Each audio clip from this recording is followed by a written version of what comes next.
거룩하신 하나님 아버지, 예수님을 땅에 보내셔서 우리를 죄악으로부터 떠나는 귀한 하나님의 자녀의 삶을 살도록 하나님의 아들의 나라로 옮기시니 감사합니다.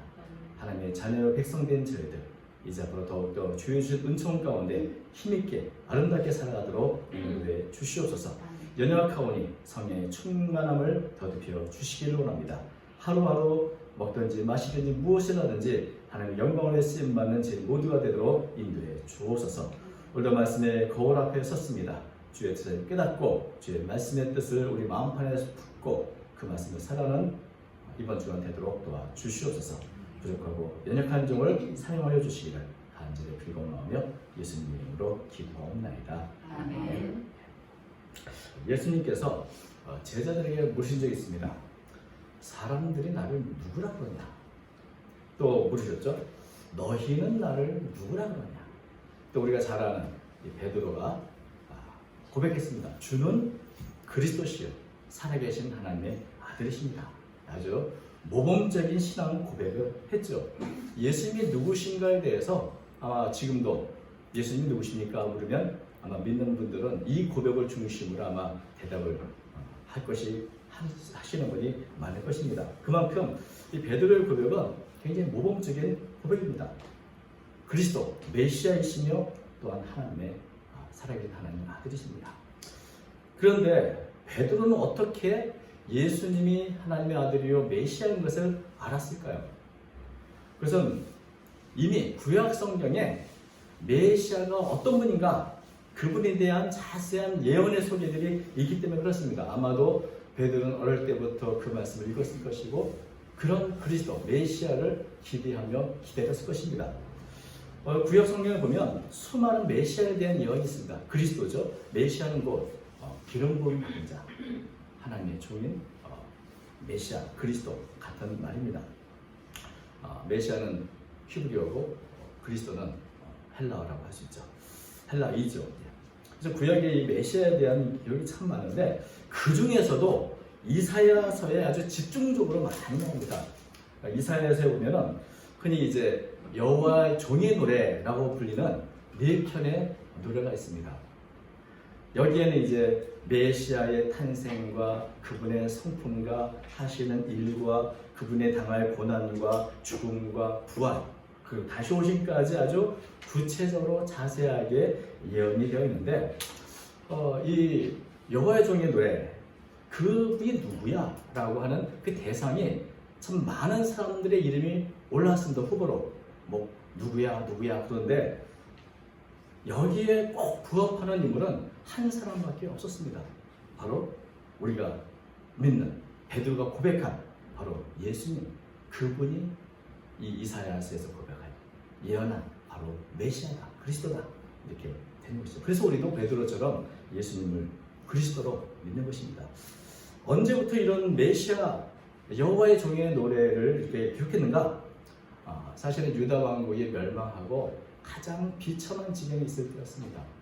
바벨론의 포로로 잡혀가고 이제는 아무 소망이 없고 성전도 불타 없어져 버리고 이제 하나님의 백성이지만 도무지 그 이스라엘 나라 재건될 것을 바라볼 수 없는 이 절망의 시대에 이사야 선자는 메시아 너희를 위한 하나님의 대안이 있고 여러 대안이 있고 이스라엘을 향한 놀라운 계획이 있다. 바로 메시아를 보낼 것이고 그분이 회복할 것이다. 이런 소망의 노래를 불렀던 것입니다.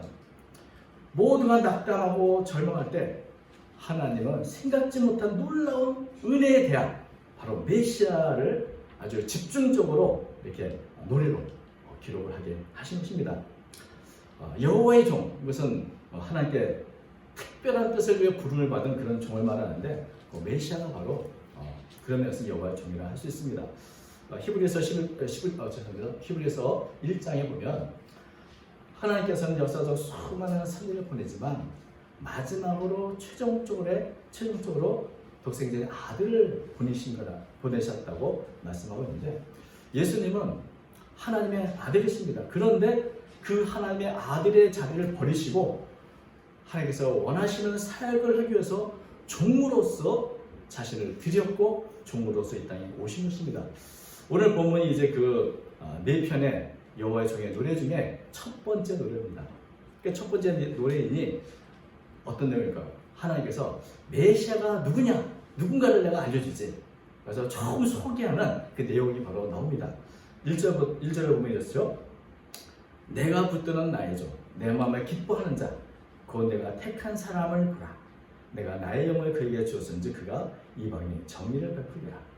근데 조금 이런 이제 성경 읽으면서 조금 아쉬운 부분이 뭐냐면 원문에는 보라라는 감탄사로 시작합니다. 그러니까 보라는 말이 동사가 아니고 감탄사입니다. 자, 여러분 보십시오. 이런 환기를 주시키는. 자, 여기를 보세요 하고 누구를 소개할 때 그렇지 않습니까? 자, 여기 내가 한 분을 소개하겠습니다. 이런 그런 감탄사인 거죠. 그래서 자, 봐라. 여기 나의 종이 있다. 이런 이제 설명으로 이제 시작을 하는 것입니다. 그래서 모든 사람들, 절망 속에 있는 사람들, 낙담 중에 있는 모든 백성들에게 자, 여기를 봐라. 관심을 갖고 주의를 가질 것을 촉구하는 그런 말로 시작한 겁니다.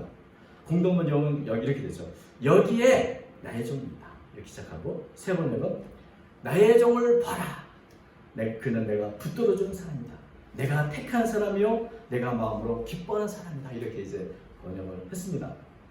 그래서 하나님께서 메시아, 이 종을 소개하는데 굉장히 뭔가 기쁨이 있고 감격이 있고 자부심이 있는 그런 모습으로 이게 소개를 먼저 하는 것을 보게 됩니다. 가장 이 종에게 강조되는 게 뭐냐면 바로 하나님과의 관계죠. 가장 중요한 삶. 자, 여기 종이 있는데 이 종은 어떤 종입니까? 하나님의 전폭적인 지지를 받고 선택을 입은 자고 무엇보다 하나님의 마음으로 기뻐하는 사람이다. 너무너무 사랑하는 사람이다. 여기 말씀 것처럼 내 마음에 기뻐하는 자라는 이 표현은 우리가 예수님이 요단강에 세례를 받고 올라오실 때 하늘에서 울렸던 음성과 굉장히 같습니다. 마태복음 3장 10절 이렇게 되죠. 하늘로부터 소리가 있어 말씀하실 때 이는 내 사랑하는 아들이요 내 기뻐하는 자라. 그러니까 이사야서의 42장 1절에 여호와의 종을 소개하면서 메시아를 소개하면서 내 마음에 기뻐하는 자다.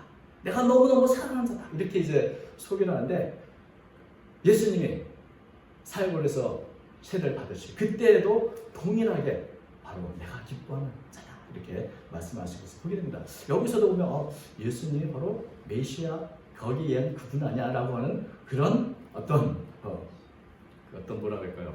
그런 모습이 보이죠. 그런데 그 여호와의 종이 하나님은 메시아로서 사명을 감당하도록 성령을 부어줬다. 그렇다면 이렇게 하나님이 택하셔서 부르셔서 특별히 성령을 부어주신 이 메시아가 하는 일이 뭔가? 그 아주 함축적으로 한마디로 말하면 이겁니다. 그가 이방에 정의를 베풀리라. 이 정의라는 단어는 재판, 심판, 공의로 이게 번역되고 있고 사용되는 단어입니다.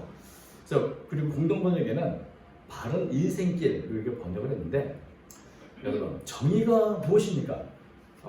그런 책도 있지만은 정의란 것은 거짓은 거짓이고 진실은 진실이라는 것을 가려주는 것이 정의입니다. 재판장에서 만약에 판사가 거짓을 진실이라고 말하고 진실을 거짓으로 판단하면 그곳에 정의가 있습니까? 없습니까?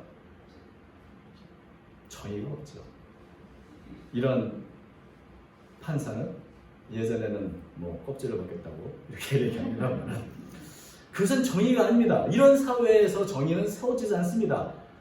참과 거짓이 분별해서 진실이 바르게 세워져야 질서가 세워지는 것이죠. 만약에 재판장이 이렇게 거짓과 진실을 호도한다면 그 사회에 정의는 있을 수 없을 것입니다.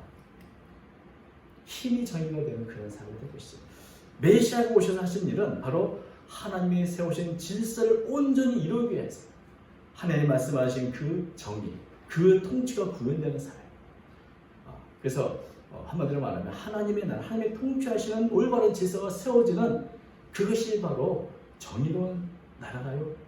인 것입니다. 그래서 이 정의라는 단어가 오늘 1절에는 아주 간단하게 이방의 정의를 표현하지만 이 이사야 종의 노래에서 가장 중요한 중심 단어가 이 정의입니다. 왜냐하면 이 짧은 4절에서 3번이나 반복합니다.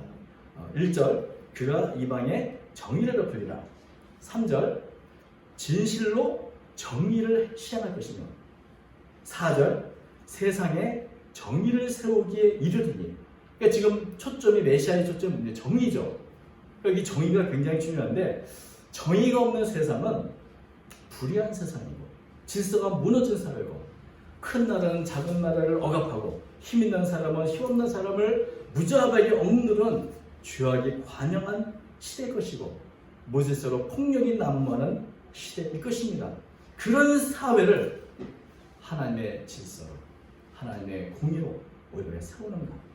그래서 이런 정의는 어떤 면에서는 억압당하는 자들, 이렇게 거짓된 불의한 사회에 있는 자들에게는 구원과도 같습니다. 그래서 정의는 곧 구원인 것이죠. 이것이 이제 메시아가 이루어하는 어떤 구체적인 모습인데 그것을 아주 자세하게 설명한 것이 바로 7절에 아주 명확하게 기록됐습니다. 7절에 보면 이렇게 되어 있습니다. 메시아가 하는 일이죠. 네가 눈먼 자들의 눈을 밝히며 갇힌 자를 감은 곳에 이끌어내며 흑암에 앉은 자를 감방에서 나오게 하리라. 이 말씀은 세례요한이 예수님께 과연 당신이 그리스도인가? 라고 이게 제자를 통해서 물었을 때 예수님 바로 눈먼 자가 보게 되고 감옥에 갇힌 자가 이렇게 이끌어지고 흑암에 갇힌 자가 이렇게 감옥에 나온다고 하는 이런 메시지로 자신이 누구인가를 말씀하시는 바로 그 구절입니다. 이 말씀 보면 하나님의 메시아를 통해서 이루려는 게 뭔가, 그 정의가 뭔가 하는 것을 우리가 알 수 있죠. 눈먼 사람들, 갇힌 자들, 흑암에 앉은 자들을 회복시켜주는 것, 부서지고 무너진 세상을 다시 질서로 회복시키고 하는 그 모든 구원의 사역이 바로 메시아가 이룰 이 정의의 사명인 것입니다. 그래서 이런 정의는 어디에서 이루어지는 가 단지 이스라엘 땅에서만 이루어지는 것이 아니고 이방의 정의를 실현할 것이다. 이방, 이방이라는 것은 이스라엘뿐 아니라 모든 나라들, 이 세상의 모든 땅끝까지 있는 모든 사회, 이 세상을 하나님의 질서로 구원한다는 그런 의미인 것입니다. 온 세상에 하나님의 정의를 실현하는 것, 그것이 바로 메시아의 사명이죠. 굉장히 엄청난 일 아닙니까? 그런데 그러면 어떻게 메시아가 이런 일을 이룰 수 있을까? 여러분, 정의를 구현한다, 정의 사회를 실현한다 할 때 대개 우리가 생각하는 것이 이런 겁니다. 큰 권세와 능력을 가지고 법을 아주 엄하게 만들어가지고 아주 강력한 힘과 능력으로 통제하면 정의가 실현되지 않겠는가?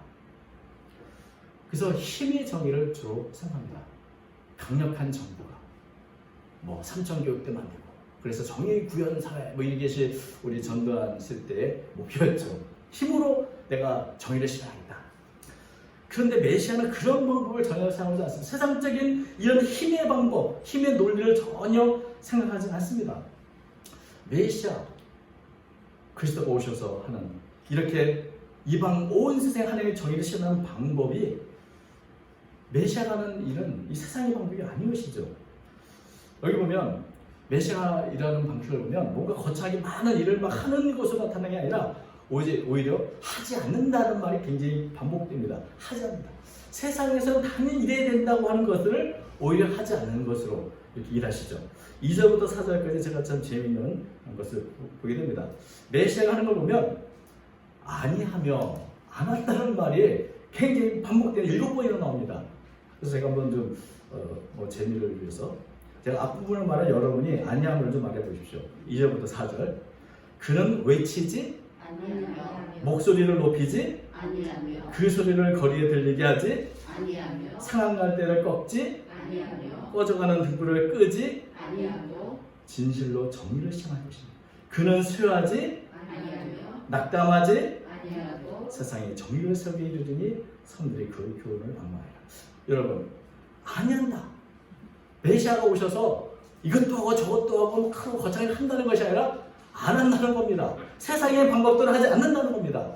외치지도 않고 목소리를 높이지도 않고 소리를 거리에 들리게도 하지 않고 여러분, 하나님의 권세와 전폭적인 지지를 받은 메시아가 오시면 분명히 큰 소리를 외치고 큰 능력을 발휘하고 이럴 것을 기대했는데 메시아가 오셔서 그런 게 하지 않는다. 그런 능력과 권세가 있지만 그것을 사용하지 않는다. 세상의 방식으로 폭력으로 강압적으로 고압적인 방법으로 그렇게 세상을 바꾸는 것이 아니라는 겁니다. 죄인을 만났을 때 큰 소리를 꼬집고 책망하고 그런 것이 아니라 온유하고 부드럽고 자신을 드러내지 않으면서 묵묵히 진실하게 그를 섬긴다는 모습을 보여줍니다. 그래서 그 모습이 조금 더 나오면 우리가 3절을 보면 상한 갈대를 꺾지 않냐 꺼져가는 등불을 끄지 않냐 진실로 정의를 시행할 것입니다. 상한 갈대 저도 몇 번 말씀드렸지만 어떤 면에서는 반쯤 부러진 이 갈대가 있습니다. 근데 이 갈대가 스스로 꺾이는 법이 없죠. 주로 외부의 환경, 바람이 불거나 짐승이나 외부 때문에 외부의 힘에 의해서 상처를 입고 때로는 반쯤 상하게 되는 겁니다.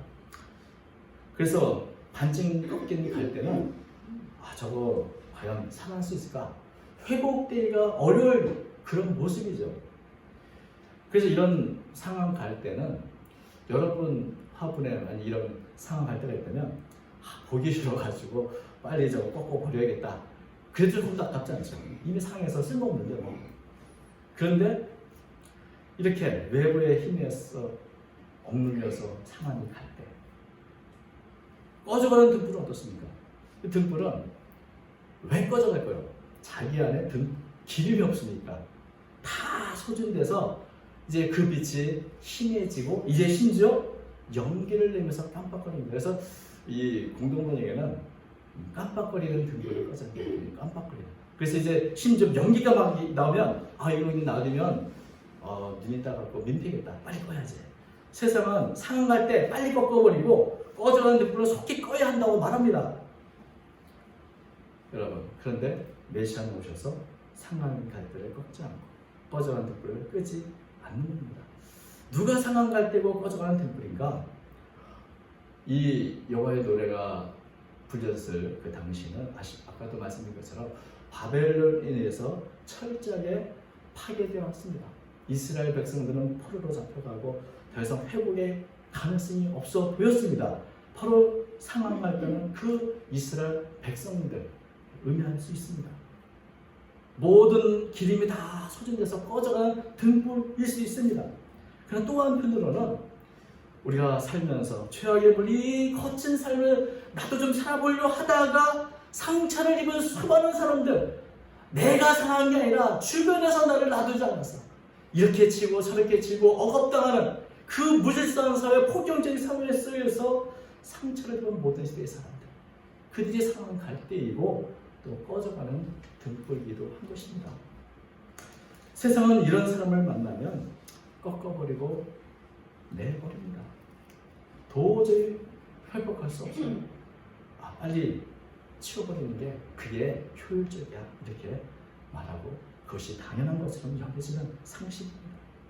심지어는 만약에 내 자신이 상한 갈대에서 반쯤 꺾어져서 소생할 가능성이 없다고 한다면 우리는 우리 자신을 포기하려는 마음도 생길 수 있습니다. 흔히 요즘 이런 말 유용하지 않습니까? 이번 생은 망했어. 그 말은 뭡니까?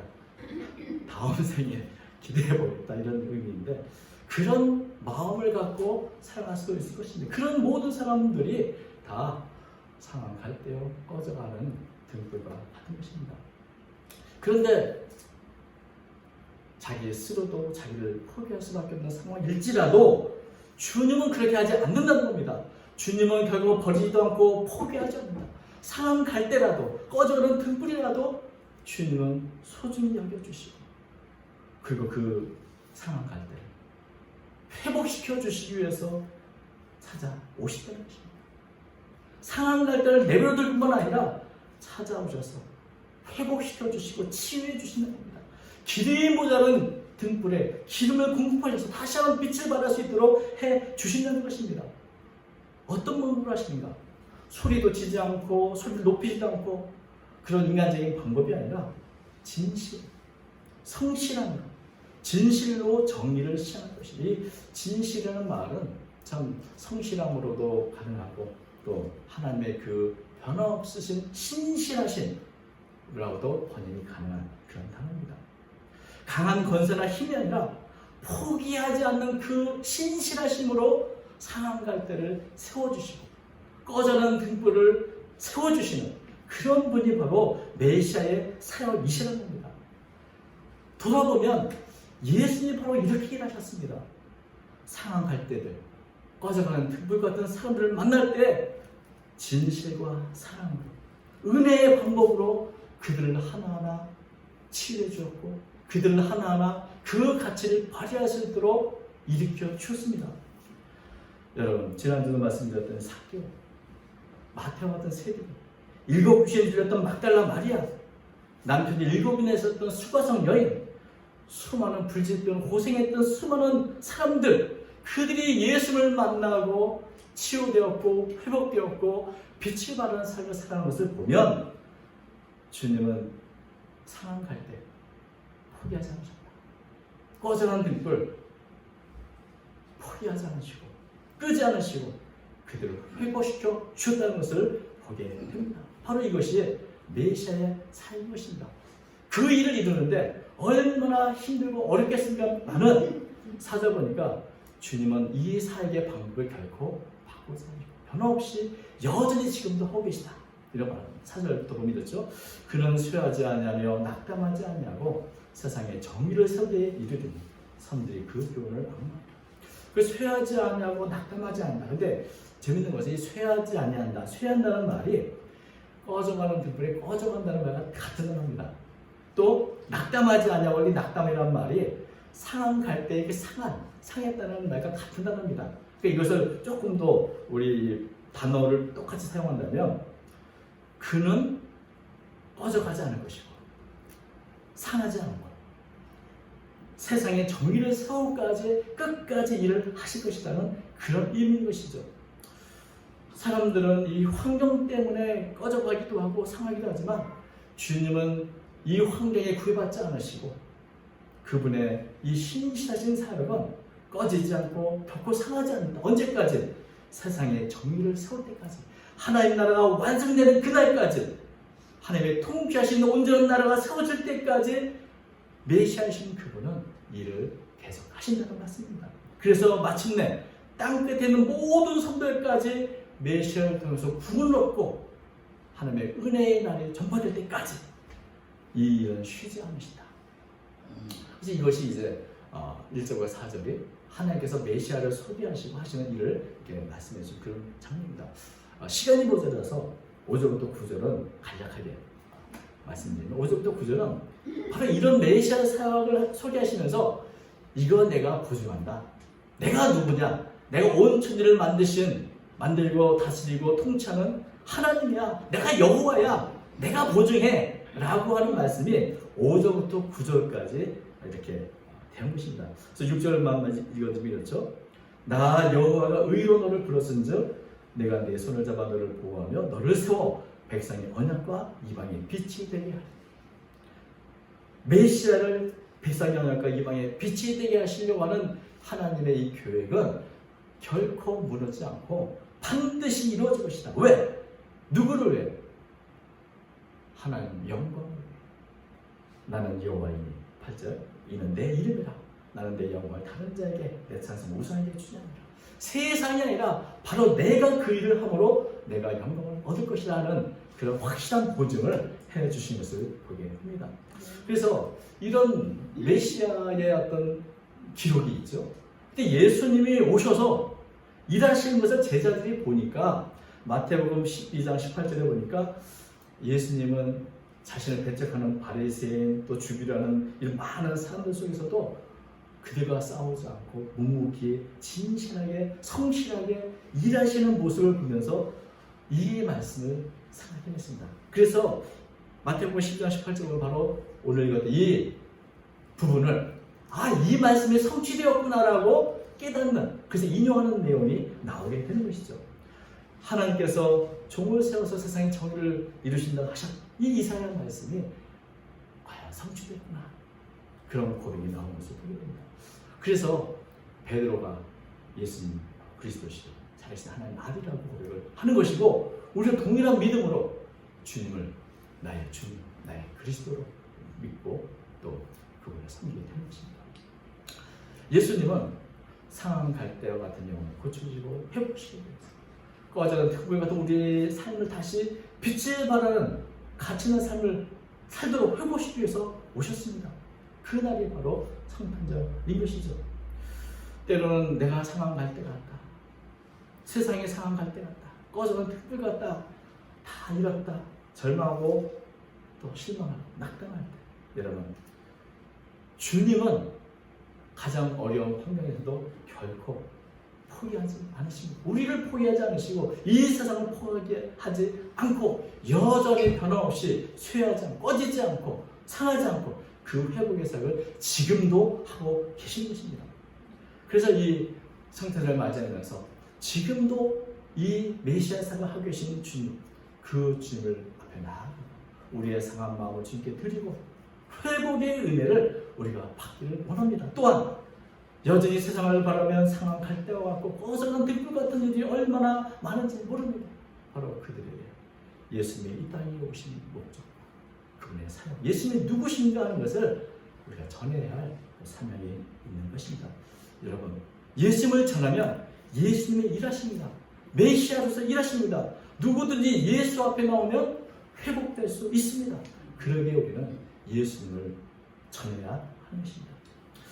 주님이 오신 성탄절을 우리가 앞두면서 정말 이런 주님이 이루시는 회복의 은혜, 정의가 온 우리의 또 우리의 삶에 실현되는 그런 은혜가 임하시기를 주님의 이름으로 축원드립니다. 기도하겠습니다.